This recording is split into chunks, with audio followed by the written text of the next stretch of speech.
set the time aside. My goal is to hopefully have a roughly 30-minute conversation with my guests, but we set aside an hour. This way, a little chit chat, a little laugh at each other. I have a pregame ritual that involves taking a selfie. Pregame ritual, right? And I tell them that it's part of our pregame ritual. And do you have any questions for me? And how the heck do I say your name? And, things like that. One of them is, how do we sound to each other and making sure that the gear's okay? And I had someone walk down a hall in a co-working space in search of earbuds, okay? Because that was on the list, but somehow she missed it. And I was like, I'll wait. So it's managing those expectations, making sure that they know. Welcome to another episode of Listeners to Leads, where I'm helping podcasters launch and maintain a lead generating show.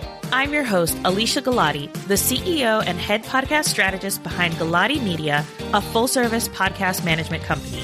On this show, you'll hear my guests and I discuss everything it takes to launch a successful podcast and keep it running. If you're ready to get leads, land speaking gigs, and create deeper connections with your audience through your podcast, then this is the show for you. Hello, and welcome back to another episode of Listeners to Leads. Today, we're going to do something a little different.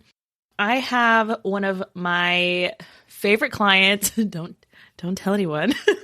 She's one of my favorite clients, and she does such a fantastic job with her guest interviews, the quality of her guest audio, the quality of her audio.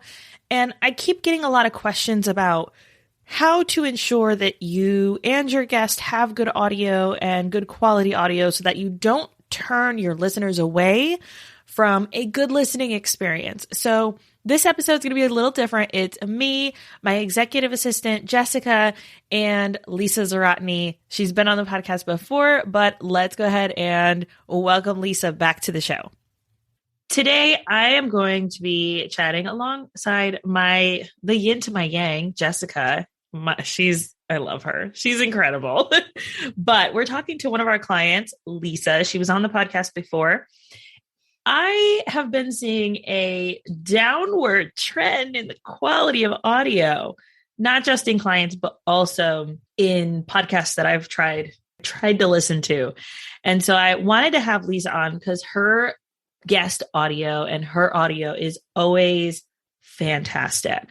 There might be one or two where the internet cuts out or something like that, but I wanted to have Lisa on, talk about exactly what it is that she's doing to ensure that there is quality audio for her podcast. So Lisa, hello. Welcome. Hello. Thank you. So good to be here. So if you could just start by, I guess, telling everybody about your podcast. If they listen to your other episode, they'll know. But if they're new here, I would love to. Thank you so much. The podcast is Positively Living, and just like the sound of it, we are having conversations that are going to help you live a better, easier life, doing the things that you want to do, especially all the things that you want to do if you're a multi-passionate person like our community is, but do it without the burnout. So you're talking about episodes to learn more about yourself, to learn how to simplify. Can we just uncomplicate things now? Thank you very much. And also the systems that you need to support doing all those wonderful things. That's what it's all about. And we have so much fun. And I think you have fun too, making it the glorious sounding podcast that it is. And laughing at me, laughing at myself, laughing with each other. But yeah, we are all on board together, wanting it to be the best sound quality possible. So that's probably tip number one right there, is setting that intention that is important, that's imperative, and working with people who believe in that as much as you do. That was one of the first things that we had in common, right? In terms of our value, in terms of what we wanted to put out there.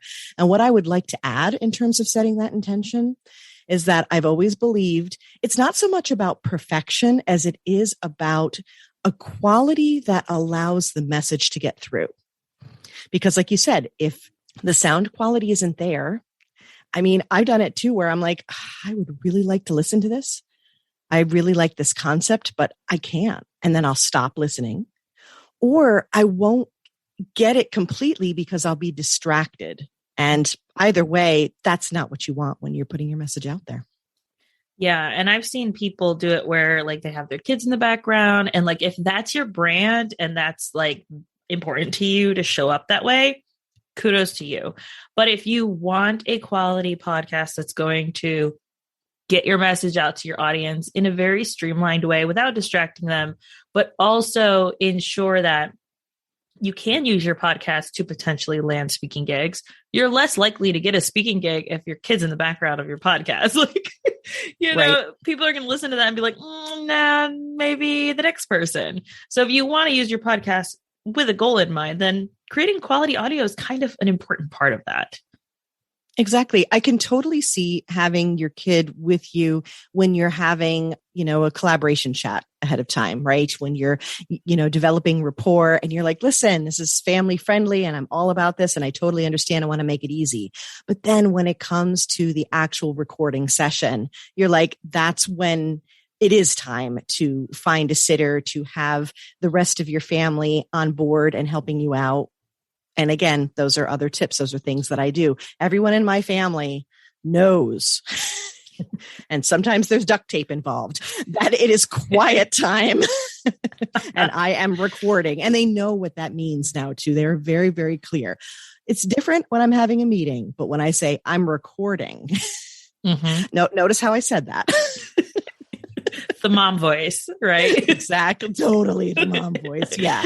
I let them know and they're like, got it. So not a peep. I hear about people who, they're maybe 100 episodes in and they go back and they listen to those first episodes and they cringe at themselves, right? You don't do that. You don't have to do that because you have kept the quality the same the whole way through. So how have you done it? I want to know all your secrets, for our clients, but also for our audience.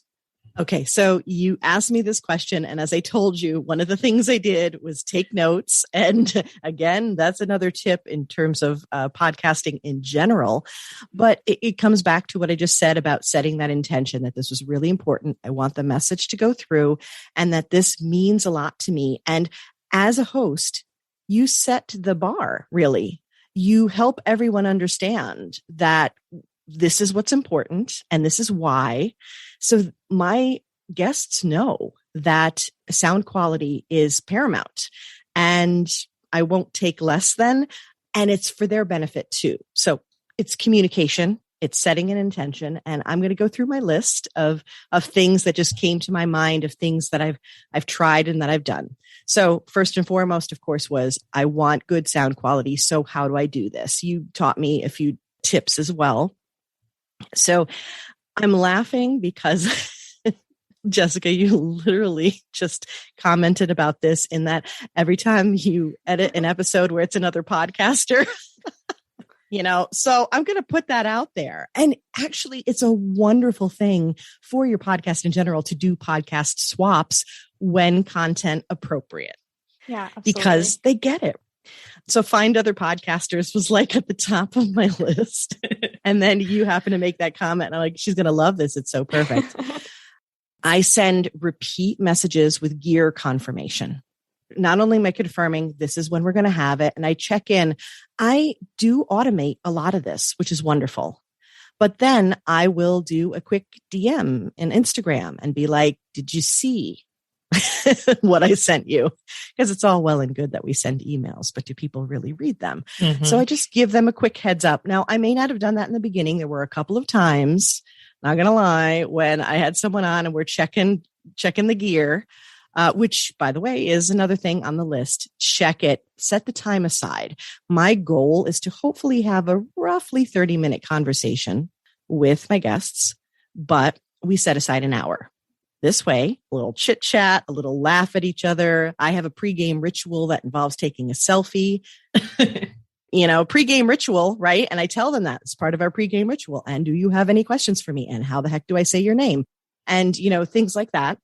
One of them is how do we sound to each other and making sure that the gear is okay. And I had someone walk down a hall in a co-working space in search of earbuds. Okay.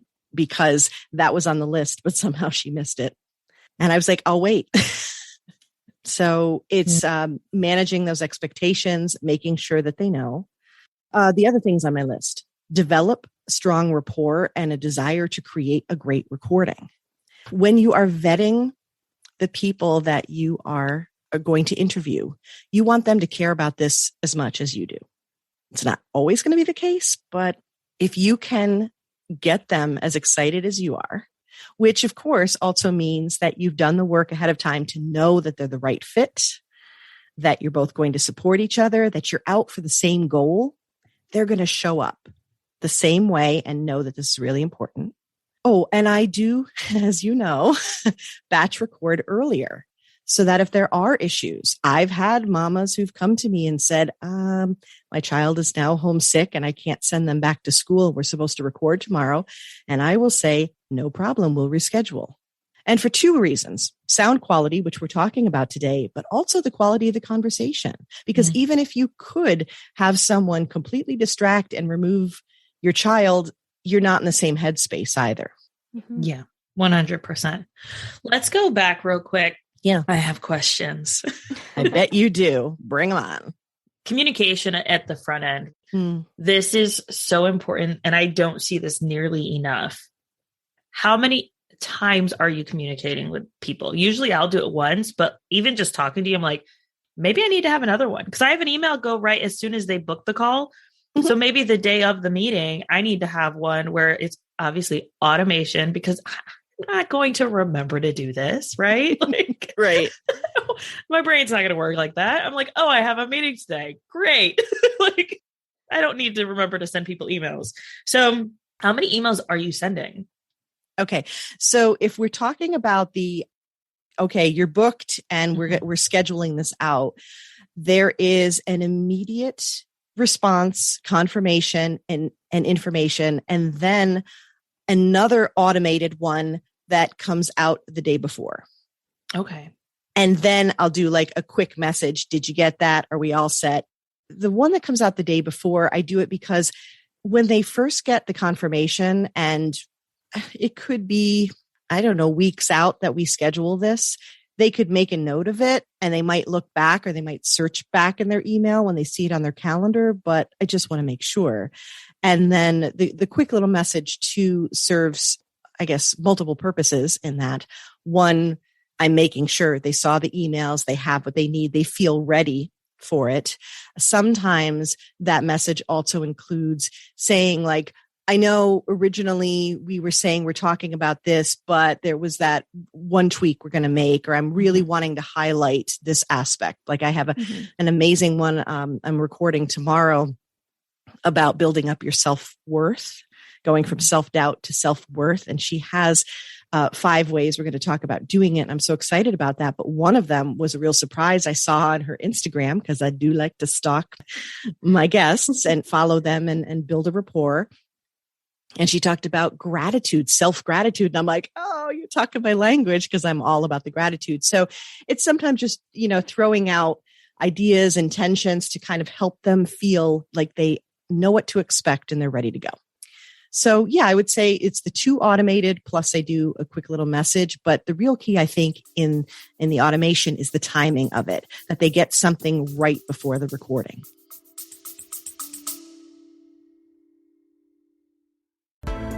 You put your heart and your soul into your show. And I want to help you reach all of those potential listeners out there. That's why I'm excited to announce my upcoming podcast marketing workshop.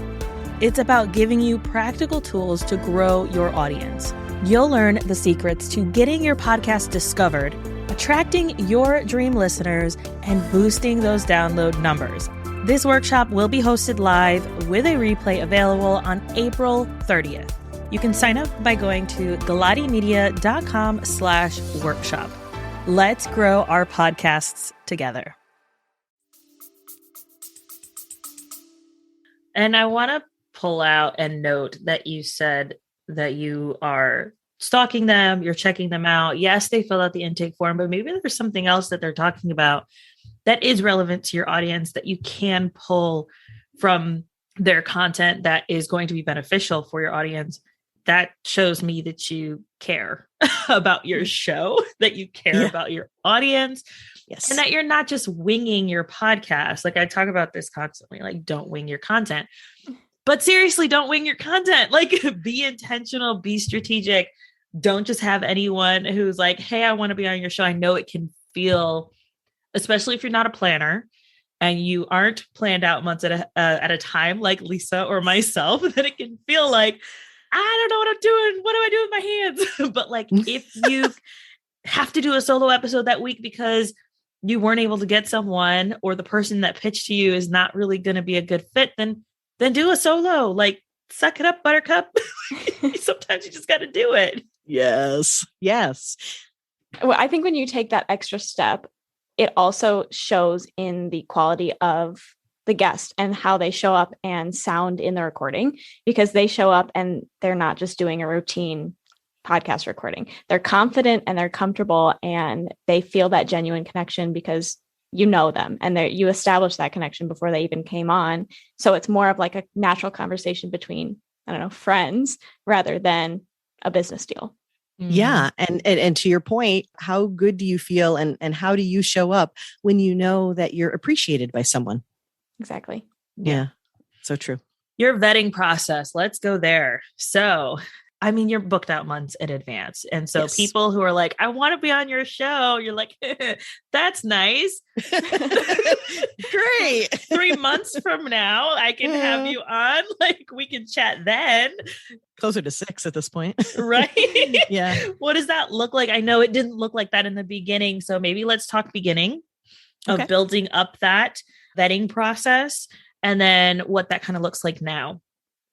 Okay. So going back to the very beginning, we talked about this, you and I, about what I wanted out of this podcast, right? And it's the whole point of your listeners to leads. It's like, okay, you know the purpose, you know the intention of your podcast, and mine's a combination. Yes, of course, I would love to have leads from it, but my intention is also to put out hope-filled content that someone can listen to and be like, oh, I know what my next right step is.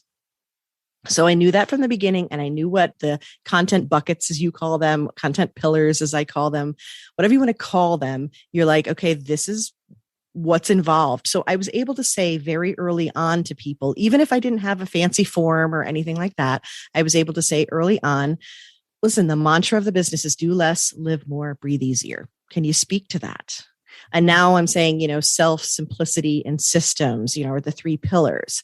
What can you talk about to that? And then now that there's been many episodes, I can also say, listen and tell me where you can complement other episodes that are on there, that you can bring me a new angle on this concept that we've talked about. But in the very beginning, it was, this is what I want to talk about. How can you speak to it? And how does it, match the vibe? You're not going to come on here and be like, I have a great way for you to do more. Like, no, that's not going to work. So yeah, it's vetting through saying, do we have the same values? Do we believe in the same things? And can you speak to these things that I know I want to share with my audience? And I'm getting the sense that they want to hear. That's how I began. And then just kept tweaking it as I go, because the more that you hear from your audience, the more you look at your insights, right? You see those numbers and you're like, oh, I thought that'd be uber popular, and crickets. But then something else and you're like, well, alrighty then. we doing that. All right. Love it. So how does that look now that you've kind of evolved into an intake form, and look, we're booked out months in advance. Obviously now you can be a lot more selective too on who you have on your show, but kind of what does that look like for you? I mean, there's the intake form, which does a lot of the sort of gathering. And that's a wonderful thing about automation, right? Is that all that initial gathering, and it gives people an opportunity to say that they really care. If are interested enough to fill out an inquiry, I can absolutely tell the difference between someone who is like, we're just like, hitting a bunch of podcasts and I can't remember who used this term, but it's the spray and pray methodology, right? It's like, yeah. And however you felt listening to that phrase is how I feel when I see those questionable inquiries. And then I see other ones where you can tell the intention behind someone. So I gather up all that information. And I do ask a lot of questions ahead of time. And it's an opportunity to say all the things. I have a great episode with Angie on pitching the right way to podcasts. And it's show them that you've listened, please, and that you know something about the podcast. So I'm able to vet very quickly. It's like a quick sort. And I think that's a really important point to this conversation, right? That form, and you can do this on a Google form. You can do it you could have a web page, a Facebook page, a page on your link tree on Instagram. It doesn't matter where it is that says, if you're interested in being on my podcast, here are the things that I require. And then you see what people say. And if they follow the rules and if they show you that they mean it, and that's a very quick way to sort through the big group and get down to the details, to the ones that are, have the potential.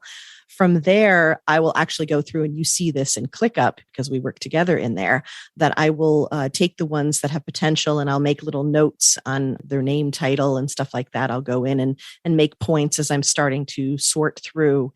And then from there, I will reach out to them. It is only the people that I specifically invite that I will allow them to link to the calendar to book a time. If I'm interested right away. And even then, sometimes, depending upon my scheduling, I may say, hey, I wanted to reach out to you right away. I totally want you on the podcast. I know this already. We're going to be best friends, especially if you like tacos. So that's set, but it's only going to be in May. So I want to reach out to you a little bit later, and I'll send you the calendar beforehand. Sound good? But for the most part, it's like you fill out the form and eventually I'll reach out. And as a matter of fact, to your point about me being even more selective now, and my word of the year, by the way, is fit. So I think about that in terms of, do you fit? Do we fit together? Does this make sense? I'm actually making a point now, when I have the right selections, the ones who have potential, to reach out. And the first calendar I'm sending them is a super fast chat, like a little collaboration chat, just so we can do two things in that chat. And I find at first I was like, well, let's not chat with everyone, but I'm like, but I'm not. I'm chatting with the ones who have potential. And again, this is another part of the sorting, vetting process I think is really important. It's worth 15 minutes of my time.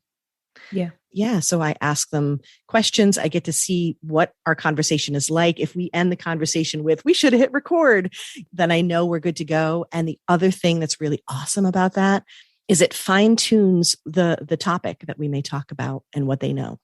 I found that a lot of the bigger podcasts do that. So yes, they'll have their VA reach out and say, yes, this person would love to have you on their show, but they'd like to have a quick call just to make sure that it's in alignment, even though on paper it all looks good, but like making sure that the energy matches. I mean, I'm wearing a shirt that says "Go Sage Yourself." So make sure the energy matches and that this person is going to be a good fit for your audience and the message that you're trying to portray. My t-shirt says, first I drink the coffee, then I do the things. I love it.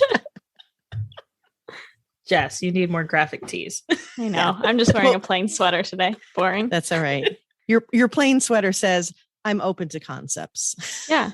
I'm open to all the possibilities. There you go. Love that about you. But I did just want to point out something you said a little bit at the beginning about not only communicating kind of the expectations of what the person has before they come onto the call, but also just double checking that when you're physically on the call with them. Because I think it's so easy when you're, chatting with someone and you're preparing for this lengthy conversation with someone you may know or you may not know, and this is the first time you guys are meeting, that if they don't have headphones, you kind of panic a little bit and say, it's fine, we'll just make it work. But kind of like you said, you've had people where you're like, I'll wait, I'll make sure that you can find some. I'll make sure that, we take the time to double check those things. And if not, we may need to reschedule, because I do think it's something that people get a little nervous about and just gloss over really quickly.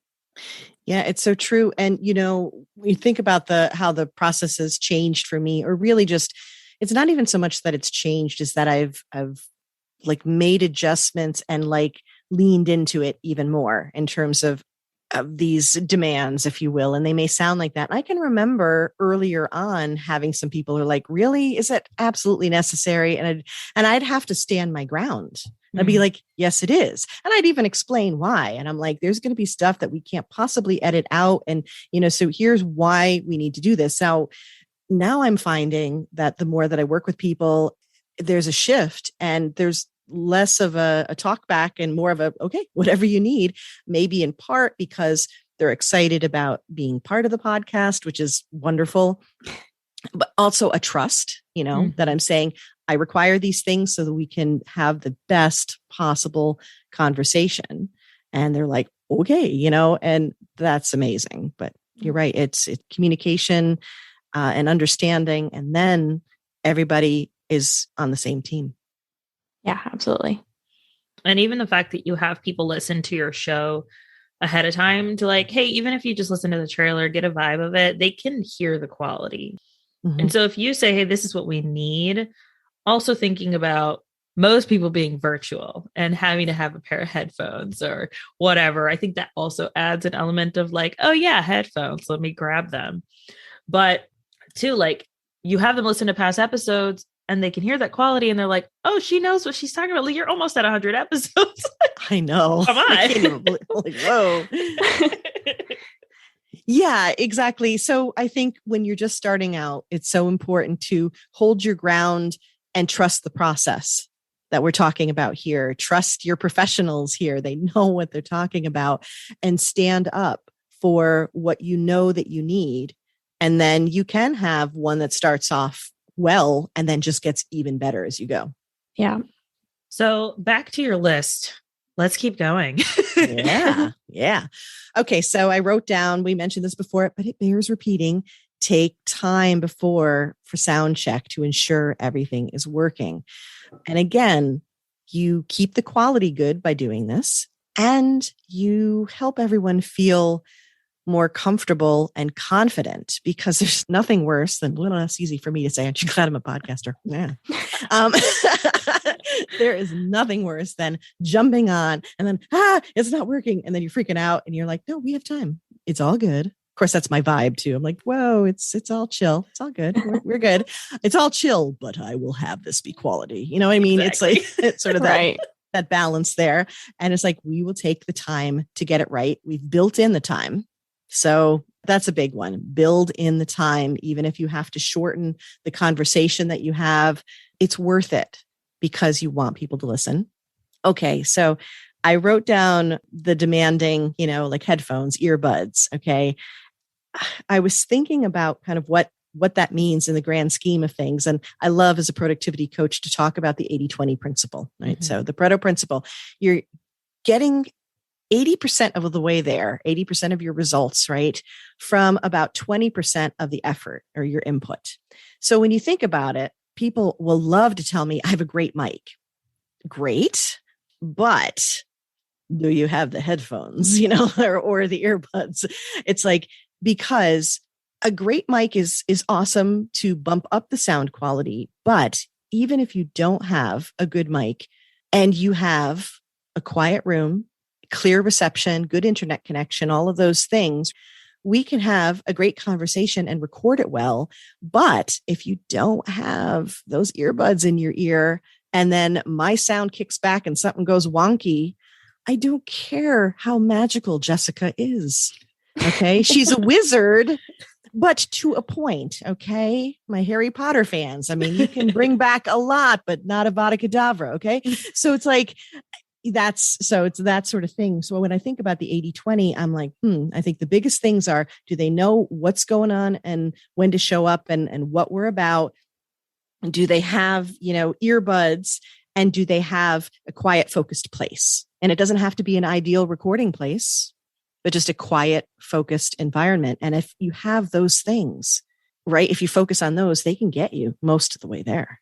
Yes, 100%. I don't know how many times having a great microphone from just a knowledge standpoint as podcast producers, the microphone will pick up the audio coming out of your computer.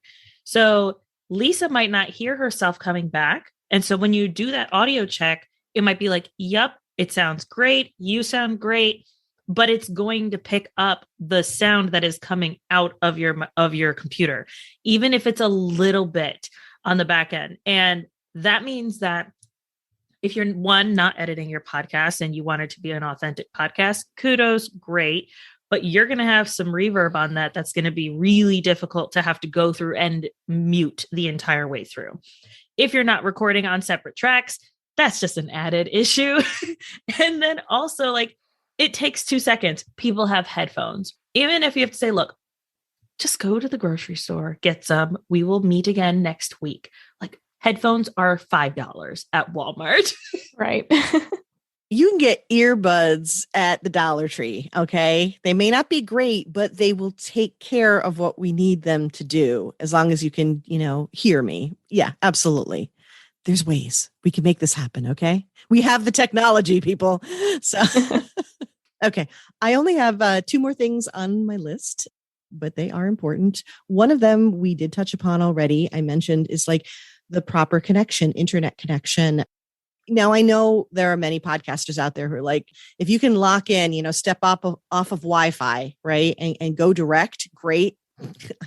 That's not really practical for me either. But I'm like, where's your strongest connection? Maybe we have to have this conversation and you need to be, awkwardly placed in the kitchen. That's okay. Where it depends. It depends on who you're talking to. Most people have a quiet place and pretty strong Wi-Fi. You can get Wi-Fi boosters. There's lots of different ways. Again, we have the technology. A reboot, closing down tabs, those 57 tabs you have open. Anyone? Don't tell anyone. Stop calling me out. Yeah, exactly. So again, that goes in that whole preparation. Are you ready? And that's good too, because it removes the distractions. We want to be present and together and focused and collaborating truly.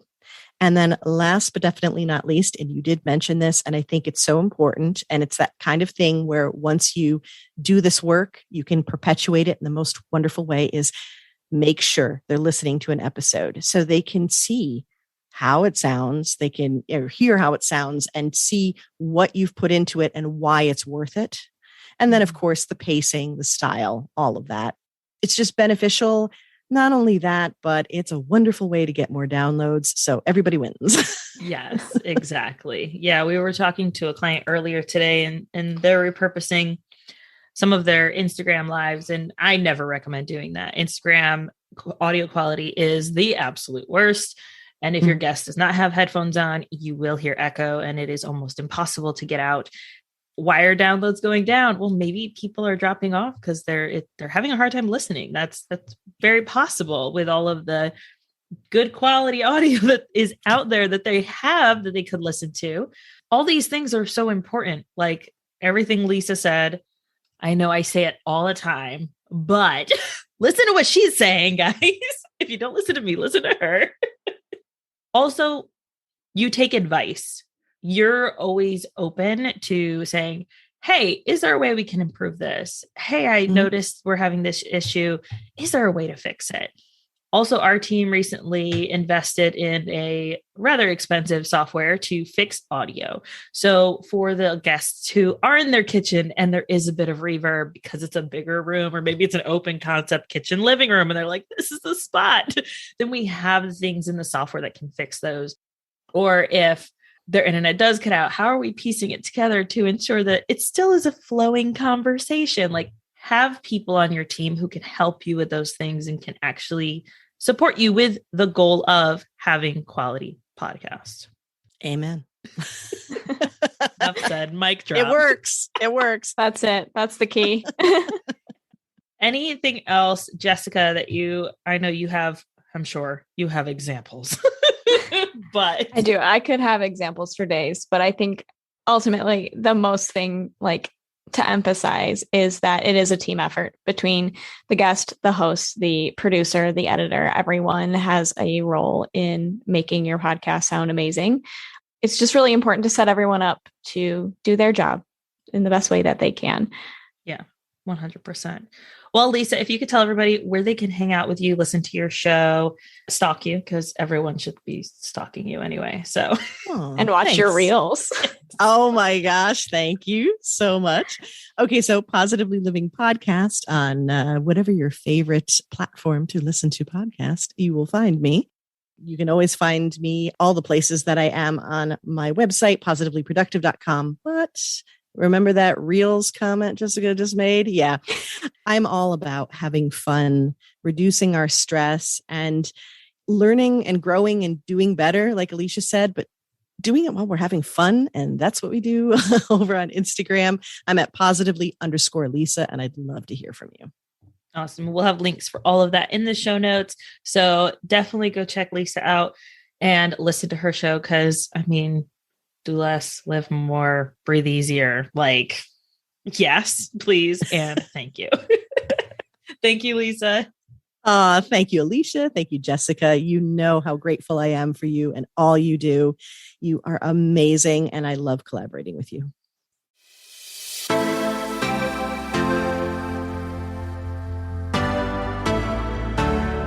Thank you so much for listening to this episode of Listeners to Leads.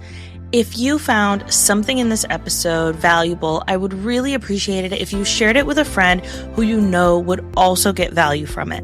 Want to send me a message? My favorite place to hang out is Instagram. You can find me at alicia.galati. Let me know what your favorite takeaway was from the episode. And don't forget, turning those listeners into leads is actually easy.